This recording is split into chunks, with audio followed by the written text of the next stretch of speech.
Hi there, I'm Byron Reese, and this is the Agora podcast. Today, my guest is Stephen Wolfram. He almost needs no introduction, and it's hard to introduce him because he's done so many things. Maybe just three out of the many. He created Mathematica, which is an entire programming ecosystem at this point. He wrote a book called A New Kind of Science, which is a new kind of science that he invented. And he has something called Wolfram Alpha, which is an answer engine that he created as well. I've known him for many years. It's always a great conversation with him, and I'm grateful that he's joining us on the podcast. Stephen Wolfram. Welcome to the Agora podcast with Byron Reese, as he talks with great minds about what they're working on, what problems they're solving, and what passions drive them forward. Enjoy the show. I've been reading lately, listening to your thoughts on AI governance, and you made some really interesting observations. You said you were disappointed with the state of kind of the conversation around it, that it was a nexus of three issues, which are ethics, policy, and technology, and there weren't people who kind of mastered all of those, and you felt like you knew a little bit about each of them, but weren't really like the guy, that wasn't your thing that you were going to do. Did I represent all of that correctly? Is that how you feel? More or less, yeah. It's kind of an evolving thing, week by week, month by month, so to speak. I mean, I'm kind of I'm a rank amateur, but it's not clear, that there's an area for professionals. The thing I realized recently is philosophy was, you quickly sort of go into issues that are typical sort of political philosophy type issues. And I was realizing this is a time when that all matters.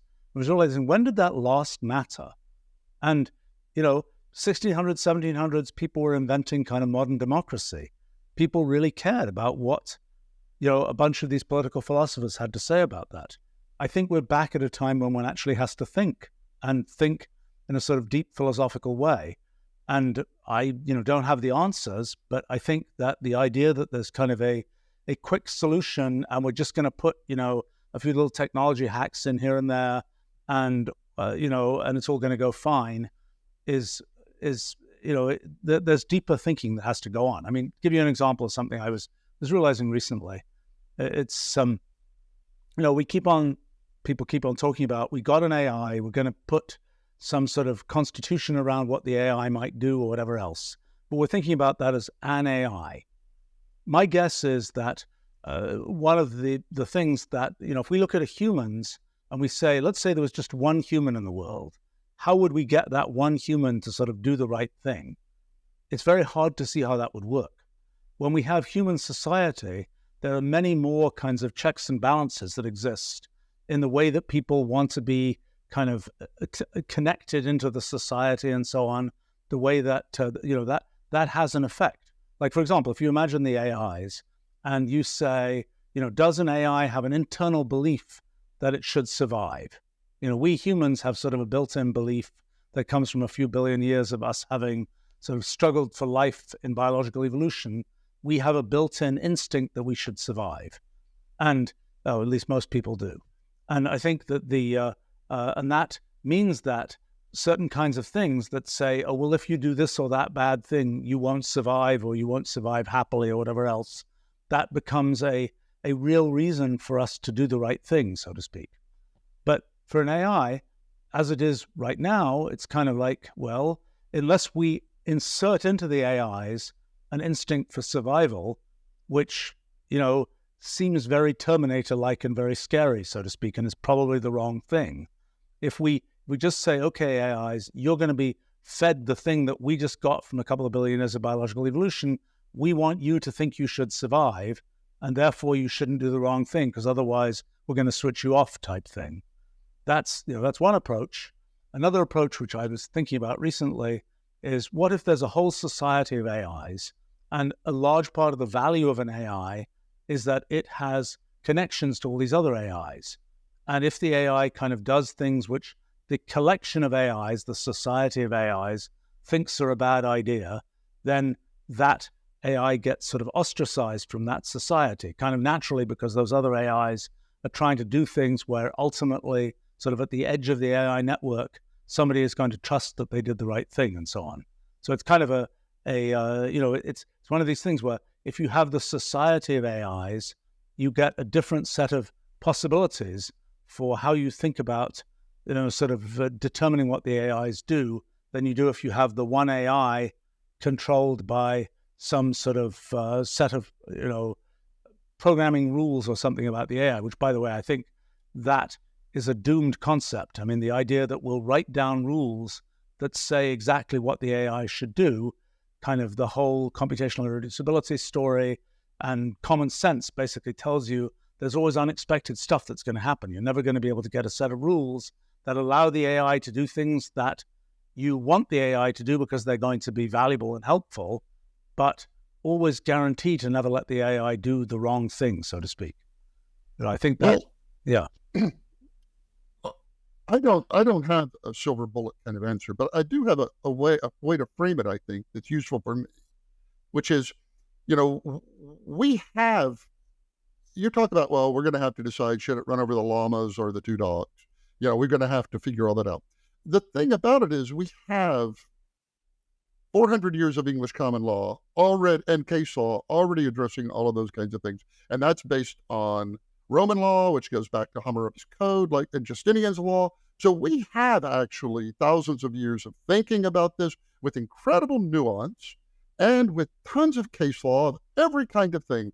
And I think the idea that somehow we have to put all that aside and that this is new is incorrect. And so the way I think about it is when you ask people like, oh, think about what it would be for an AI, that's very alien to them because they don't know what that is. So I think it's all going to boil down to analogies that we use to tap into all of that common law history. So let me just say one real quickly, which is I think that sometimes AI is a zombie, sometimes it's a malevolent genie, sometimes it's a calculator, and sometimes it's a stick of dynamite. Let me just take one of those, a malevolent genie. So the genie thing, which is, you get 3 wishes, and like every wish you make somehow gets twisted. So it's obeying it, but in a way you did not intend. And that's your computational irreducibility idea, that you can't foresee what the genie's going to do. And you say, okay, well, we have case law about that. Were you negligent in how you programmed it, or could you have foreseen that? And so you tap into all of that history. Likewise, if we think of the AI as a zombie, as something you tell it what to do, and it goes and does something bad, well, we have laws about that. Like we know how to assign responsibility. We know who has to pay damages and all of that. And finally, what was the other one? A stick of dynamite. Okay, stick of dynamite has legitimate uses. People can take that stick of dynamite and do illegitimate things with it. And, is that the dynamite manufacturer's problem or is it the person who did it? And so I think it's going to be about finding the analogies that allow us to tap into all of that thousands of years of thought we have and apply it to this thing, which if you just say, oh, it's an AI, it's like, well, I don't know anything about that, but I can know what I would do about a malevolent genie or a stick of dynamite or all of that. So that's how I would approach it. What is at a gut level, does that resonate with you or not? Well, clearly you need to, what is ethics? What is kind of the things we want to have happen? We humans want to have happen in the world. What you just described, the huge volume of previous legal work, that is the best representation we probably have of what we want to have happen in the world. It's not completely the story of what we want to have happen in the world. We can see that in, if you decide, let's say, that, well, for example, you put things out in social media. I tend to think you should let anything go out that is within the law as the law has been written. But some people don't think that. Some people think one has to do things that are aspirational, which the law is mostly not about. The law is mostly about what you can't do. It's not what you should do, so to speak. So, but I agree that that's the encapsulation of what we humans have discovered we're happy with, or works, or something, for human-to-human interaction. Which, by the way, is culturally sensitive too, right? The Chinese AI would therefore behave according to Absolutely. that case history. And Absolutely. somebody in Iceland and all that. So you actually solve all of those problems instead of having to solve for the world. You're saying the overarching. Yeah, you're never going to solve it for the world. That's a hopeless idea. I mean, the idea that there is a perfect ethics and set of principles that apply to everybody and everything in the world, it's just not. I mean, fortunately, because if we did it that way, let's say we did it that way, it's a global set of rules. Then let's say we got one of them wrong, then we're screwed, basically, because there's no, this country didn't make it and some other one did. It's like the whole species just got, went off track, so to speak. So I think that I completely agree that what makes sense in country X is going to be different from what makes sense in country Y. Potentially what makes sense in online community X is different from what makes sense in online community Y, and so on. But I think the real question is, how do you take laws and so on, which have been set up for human-to-human interaction, and how do you translate them to AIs? Because, you can say things like, well, every AI has to have an owner, and the laws must be, the principles of operation of the AI must redound to the owner somehow. Well, for example, a place where that's not working is people saying, I'm creating this piece of art with AI, and I want to be the one who's getting credit for that art. People are saying, no, that can't really be right. I don't know what I think about that, but that's an example of where one's teasing apart what sort of the AI just did it for itself. Now, another thing is, in the world of computational irreducibility, the AI does something nobody could have expected. You couldn't know it was going to do that. But the question is, but you, the owner, are, you have certain responsibilities. Now, if you say, I'm keeping a dog, and the dog will occasionally do crazy things, there's a, well-established set of principles about what you can reasonably do if you're keeping a dog and so on. I don't think we have that. If we could develop those kinds of ideas around AIs, I think that would be a fine thing. I think that's not I don't see quite how to do that. I don't see how to attach, what you're basically suggesting is, the reason that laws work, I think, is because in the end, people don't want to be punished for breaking the law. But if you don't have a person in the loop, if you don't have a thing that has skin it cares about in the game, I don't know how you make that work. And that seems to me to be the problem, because if you, one thing you can say is every AI is attached to an owner. That's a possibility. I think that's, if you believe that an AI is just an appendage of its owner, I think you have, I'm not sure if that works. I mean, I'm not sure that, I think people don't really quite believe that works. Like, who's the owner of the self-driving car? Is it the owner, the person who has the titles of the car? Is it the software company or or the car company that made the thing? If it's the person who happens to have the title to the car, they're going to say, but I don't know why it did that. I have no control over this. How can you hold me liable for something that is, completely out of my control? That doesn't make any sense. And yeah, go ahead. When the ChatGPT thing happened and the LLMs all happened, I could tell you were super excited. I was super excited. I think the world kind of as a whole, I have seen like this enormous amount of fear that has come with it. And, when I think about the that open letter from the Future of Life, that all those people signed, it has a line in it. It says, powerful AI systems should be developed only once we are confident that their effects will be positive and their risks will be manageable. And when I saw that, I thought there's never been a technology that could pass that test. The printing press couldn't pass that test. No, that line is a great example of what you raised at the beginning, is like, who's actually thinking about that stuff? That line is not a line that people who actually think about this in any serious, deep way could seriously write. The internet wouldn't even pass it today. I'm not even sure if on balance it is positive. So where do you think this enormous amount of fear comes from? Well, I think it was a shock. ChatGPT was a shock to everybody, including the people who built it. Nobody knew it was going to work this well. And, I think my best technological analogy is probably the telephone, where people had known since the early 1800s, in principle, you can transmit kind of sound through electrical wires, but it never got to the point where you could actually understand what somebody was saying at the other end.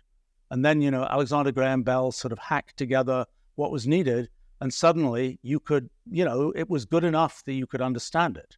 So similarly here, we had, language models that could babble away and say things that were sort of syntactically correct. They didn't really make much sense, and they weren't that interesting. And then suddenly, things reached the point, nobody really understood why. Suddenly it reached this threshold where it started to write sentient text and be able to do useful textual things.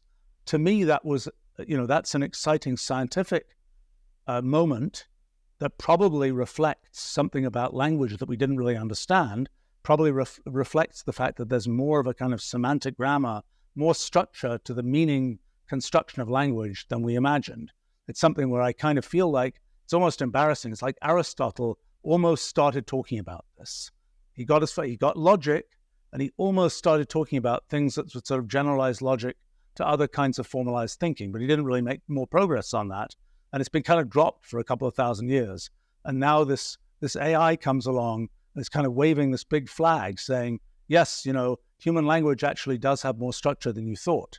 And I think that's, to me, that was sort of an exciting scientific thing. But I think also, for people in general, it was just like, it was a moment when something happened. It wasn't a gradual thing. It was a big surprise. It was something where there had been this sort of belief that kind of the knowledge worker class was immune to any kind of automation. Who's going to automate writing the brief or writing the essay or the report? Mhm. And then suddenly it was like, oh, this is going to get automated. Now, probably if people had followed up post-Aristotle, everybody would have known that that was going to get automated, but we didn't. So it was a kind of a big surprise. And when you see that, you're like, oh my gosh, what else is going to get automated? The thing is that, I've had podcasts and I've had people come on for 10 years saying, oh, we're going to lose all these jobs. It's going to happen any minute. And as far as I can tell, I can't think of a single job that's been lost, a single one that's been eliminated in the last 5 to 10 years. Not one. And I've spent a long time trying to figure out the half-life of a job, and I think it's 50 years. I think we lose half of our jobs every 50 years. And I think it's great because we create new jobs at the top, destroy ones at the bottom, and everybody shifts up. And that's how come we maintain full employment and rising wages.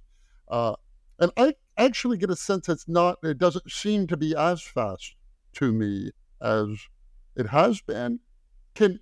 Do you have that sense? Everybody's always like, oh my gosh, this time is different. But do you have any sense? Can you think of any jobs that have been eliminated in the last 5 or 10 years? I did a bit of a study, a few months ago of looking at the last 150 years of jobs in the US. You perhaps have done similar studies. There's data going back to about 1850 of, you have to reclassify, the jobs that the name, a chain man, for example, that job category doesn't exist anymore. That job has been lost. That was a person who helped surveyors with chains and so on. But, what you find over and over again there is you find something which was a big job category like agriculture, and it disappears. But the very automation of that job category creates the possibility of many new categories of, people having, food distribution, companies and people doing this and that and the other. I mean, what I think one sees, and I think one sees it around the world, is that the more developed an economy gets, the more fragmented the kinds of jobs that exist get. And I think, with this automation, I have no doubt the same thing will happen. No doubt that there'll be a bunch of new categories of jobs, whether they're prompt engineers and AI psychologists, or whether they're people doing, auditing of AI-ness of things, or whether they're AI philosophers or whatever else. There are going to be a bunch of new job categories created. And I think the way to think about it is that this question about, you have a job that gets very well defined, it gets very mechanical. And once it's very mechanical, it can be automated, and it is eventually automated. And then there are jobs that open up where they involve choice, where somebody has to decide what exactly is, you're a prompt engineer, what kind of thing do you want to achieve? Or you're an AI ethicist, what do you want to achieve? There's a bunch of choices that have to be made which are necessarily human. And so that ends up being a thing that requires, you have to pour humans into that. You don't, and eventually over time, perhaps that job gets well enough defined that it can be automated. And then you go through the cycle again. But yeah, I agree with you that, there certainly are. From the job categories from 1850 and so on, there definitely are categories that just don't exist. I don't even know what they are anymore. But they, as a broader thing, they, what happened, I think, repeatedly is something got automated, and in its wake, a bunch of new opportunities were opened up, which create new jobs. And in the end, the place where humans are needed is where human choice is needed. Mm-hmm. You said in a recent interview that these advances are kind of step functions, that we got image recognition down and then it hasn't really gone. And then we had the LLMs and yeah, they're going to get better, but it's not going to doesn't necessarily be that. Do you think the gating factor in that is the minuscule size of the internet? Like if the internet had 100 times more history of, of blog posts and Usenet, 100 times as much, would it be qualitatively better? Or is it like, no, we have enough data? Well, there is more. There's archival internet stuff that hasn't been used in the training of LLMs.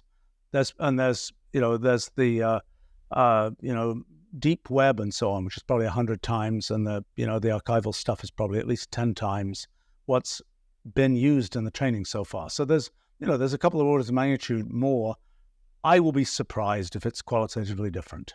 I think what's happened here is the LLM has sort of discovered this kind of semantic grammar. That I don't think it's that complicated. I think its way of implementing the semantic grammar is probably rather inefficient, but at least it's managed to discover it. Imagine you were discovering logic. You could go through, Aristotle could have gone through, I don't know how many speeches he listened to come up with logic, so to speak. Maybe it was 1,000. But once you've got it, you can throw all that away. And it's just, here it is, it's a little formalism. It tells you what arguments make sense and so on. And I think this is sort of the same way, that there's a certain set of things that are the canon of human language and common sense that really aren't that large. And then there's a lot of facts in the world. And, I guess I probably have a better sense than most people of what those are, because, we built the biggest system that deals with those things. And, there are a lot of facts in the world, but they're, it's manageable with our computer systems. And it's something where, so I don't think, saying, let's get even more text, let's get even more, it's going to be more of the same, I think. I don't think there's going to be any kind of, wow. And by the way, we can see that to some extent in places where we can generate synthetic results, where like in math theorems or something like this. It doesn't seem to be, there's a certain kernel of how humans pick their math theorems or whatever, and then going beyond that and saying, let's throw in a gazillion more. Well, actually, the other issue with that is that as soon as we're, that people say, what will the AIs do? Let's say we let the AIs kind of have their head do whatever they want to do. What will they do? Well, they'll do all kinds of things, potentially.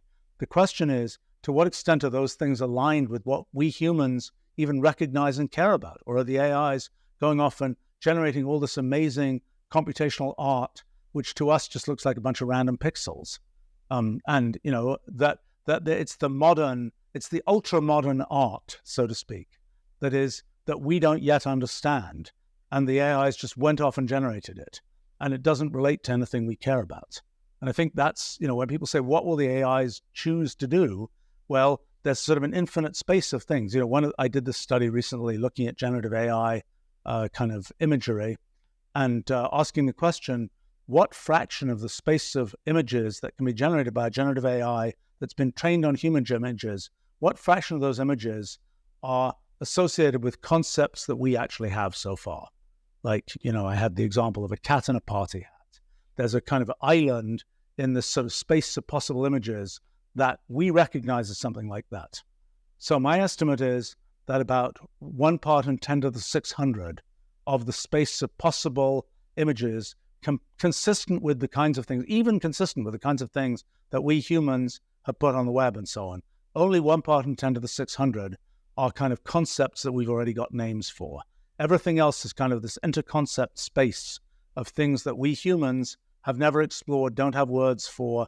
We might in the future, our civilization might, go in a direction where, yes, that counts as art now, which it didn't before, so to speak. But, there's an awful lot of room there, and there's an awful lot of room for the AIs to go off and do things that are sort of consistent within themselves, but which have kind of no attachment resonance connection to us humans. All right, two final questions. There's long been this debate about the nature of language, whether it's innate, which is kind of the Chomsky view, or whether it's like completely created. I'm a Chomsky.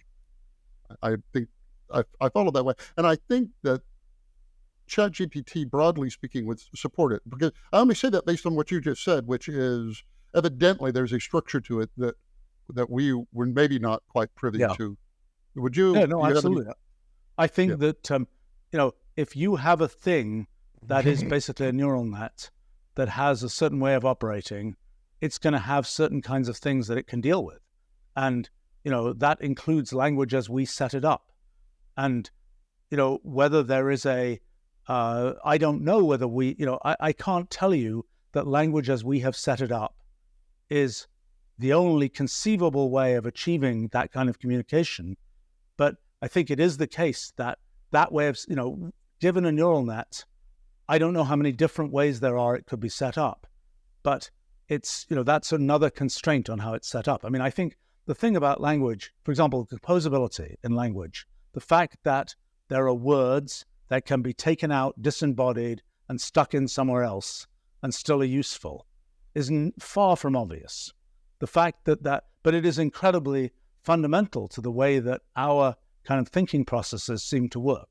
And if you don't allow that, if you say every word is its own thing, the same word will never mean the same thing twice. You've kind of, you've got something very different from our current way of communicating and so on. I think at a very sort of weird kind of conceptual level, I've kind of realized that the way that particles like electrons work in space-time, in the physical universe, and they kind of transmit sort of information from one place to another in the physical universe, I kind of see words and these kind of disembodied sort of things that are a way of sort of transmitting information across rulal space. I mean, an electron, what's notable about it is you'd have an electron in one place, you move it to another place, it's still kind of the same electron. It's not obvious it would work that way. And similarly, when you try and move a concept from your mind to mine, we do it using these packaged things these packaged concepts. When you try and move a thought from your mind to mine, that you package that thought up in these discrete concept things that are things like words, which are sort of robust enough to travel without change through rulal space and then be deployed in a different mind. And I think that's that's kind of my picture of what's going on, and that is implementable in a neural net. I can't tell you what other kinds of things like that might be implementable in a neural net, but there are surely constraints along those lines.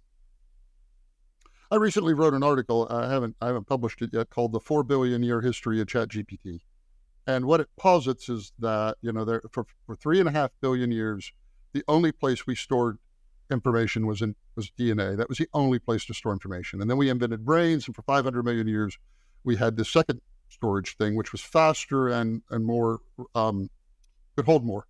And then we got writing, we got speech, which was a way to transmit information. Then we got writing, which was even a better way to store it.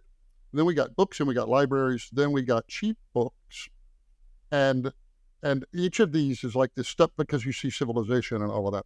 But the inherent problem with the library is at some point, a million more books, it just, you can't access them all. And it seems to me what these LLMs are, the reason they're significant. You remember when the internet first came out, we had directories, not search engines. We had directories, which treated them as libraries. Every website had an entry. Then we had search engines, which the unit was a page. It could find pages. It seems to me that these large language models are a form of synthesis where it brings all that information back. So if I am like, what's the difference between cold and the flu on Google, it gives me a million results, which I don't want a million results. I want one result. And it seems like to me, that's the kind of philosophical significance of these LLMs is they try to consolidate all the information so you get just one answer and not a million. Do you? Well, I think there's something to that. I mean, I tend to think, and perhaps because of some of my life working on it, that kind of the computational language idea, sort of formalizing the world in a computational formalism, is a pretty significant thing. I mean, I think that, in your sort of long history of how one stores knowledge, I think the invention of language originally by our species, or give or take, was that was pretty significant because it allowed one to sort of formalize things about the world rather than just pointing at that thing. You could say a rock, and you had an abstract representation of a rock.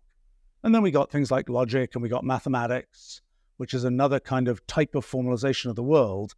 I mean, I claim that computational language, while not yet, properly appreciated, is kind of a very important formalization of the world.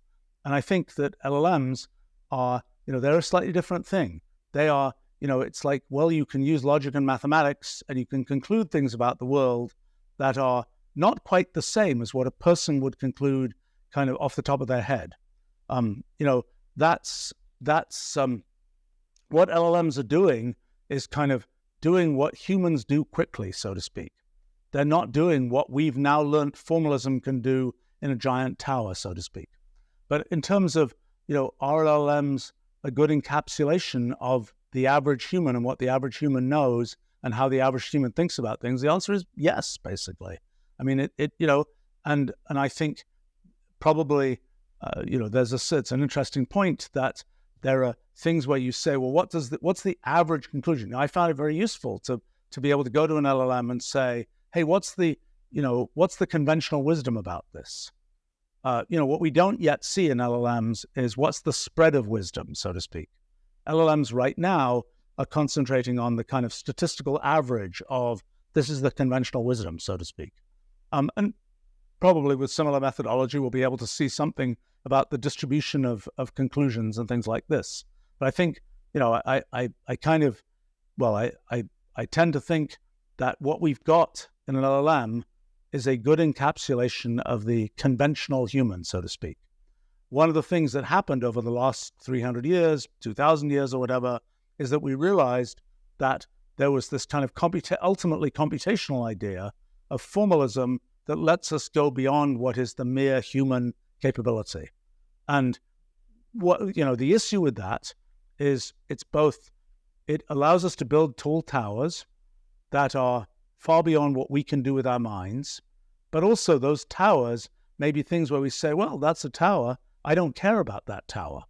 That's a separate issue, is whether the towers we build that way are towers that we humans, with the current state of what we're like as humans, with brains and our neural nets and so on, we might not care about those things. Maybe in some future human that is sort of fused with this kind of computational tower, we'll be like, of course you care about that. Because somewhere in the thing that we count as us is a thing that contains that kind of computational capability in addition to containing our sort of base neural kinds of capabilities.